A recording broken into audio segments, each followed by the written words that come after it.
4 tahun kerja di Taiwan tapi nggak dapat apa-apa. Namanya Mbak Mawar.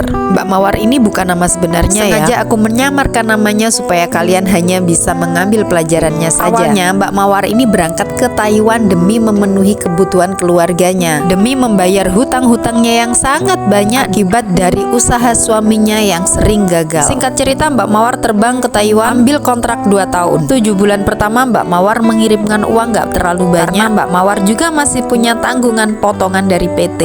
Barulah setelah itu Mbak Mawar mulai melunasi hutang-hutangnya dan dikirimkan ke suaminya. Mengirimkan uang ke suaminya lancar. Uang itu benar-benar dia pakai untuk membayar hutang. Alhasil hutang lunas. Mbak Mawar tinggal mengumpulkan pundi-pundi uangnya untuk menabung masa depan. Mbak Mawar bilang ke suami bahwa dia ingin membeli tanah untuk investasi masa depan dan juga anaknya. Mbak Mawar juga ingin bikin rumah karena Mbak Mawar belum punya rumah. Selama ini Mbak Mawar dan suaminya ikut mertua alias ikut keluarga suami. Tapi suami menolak. Suami bilang bahwa rumah yang mereka tempati adalah rumah mereka kelak karena suaminya adalah anak satu-satunya dari keluarga ini. Oke, Mbak Mawar menerima. Pada akhirnya Mbak Mawar mengirimkan uang itu untuk renovasi rumah mereka. Rumah suami pun direnovasi sesuai dengan keinginan Mbak Mawar dan suaminya serta orang tuanya. Rumah selesai direnovasi, uang masih ada, jatahnya Mbak Mawar untuk pulang karena kontraknya 2 tahun sudah hampir habis. Tapi ternyata Mbak Mawar berubah pikiran karena uangnya hanya habis untuk renovasi rumah dan bayar hutang saja. Karena Mbak Mawar merasa di luar negeri 2 tahun gak dapat apa-apa, pada akhirnya Mbak Mawar minta izin ke suaminya untuk nambah kontrak 2 tahun. Suami menerima. Mbak Mawar akhirnya berangkat lagi dengan kontrak 2 tahun dengan tujuan untuk menambah modal usaha dan juga investasi masa depan mereka. Mbak Mawar berangkat dan gaji itu akhirnya dikirimkan ke suaminya. Nah, suaminya bilang butuh modal untuk sawah. Oke, Mbak Mawar kirim uang. Akhirnya Mbak Mawar kirim modal untuk di sawah. Suaminya sukses bertani 1 ladang cabai merah. Karena kesuksesan itu, suaminya berinisiatif untuk menanam yang lebih luas. Mbak Mawar mengiyakan karena uang suami juga masih ada hasil dari panen yang kemarin. Benar saja, suami menyewa 1 hektar tanah untuk semuanya ditanami cabai merah. Ternyata hasil panen yang kemarin tidak menutupi untuk kebutuhan tanaman yang baru ini. Akhirnya suami bilang ke Mbak Mawar bahwa dia butuh modal untuk sawahnya. Karena tandurannya banyak, tanamannya banyak, modal yang dibutuhkan juga cukup banyak. Akhirnya si suami ini minta izin ke istrinya bahwa dia mau ambil uang bank dengan niat nanti mau dilunasi setelah cabenya panen. Tapi alih-alih panen ternyata 1 hektar tanaman cabai merah ini bang, padahal modal yang dikeluarkan sudah sangat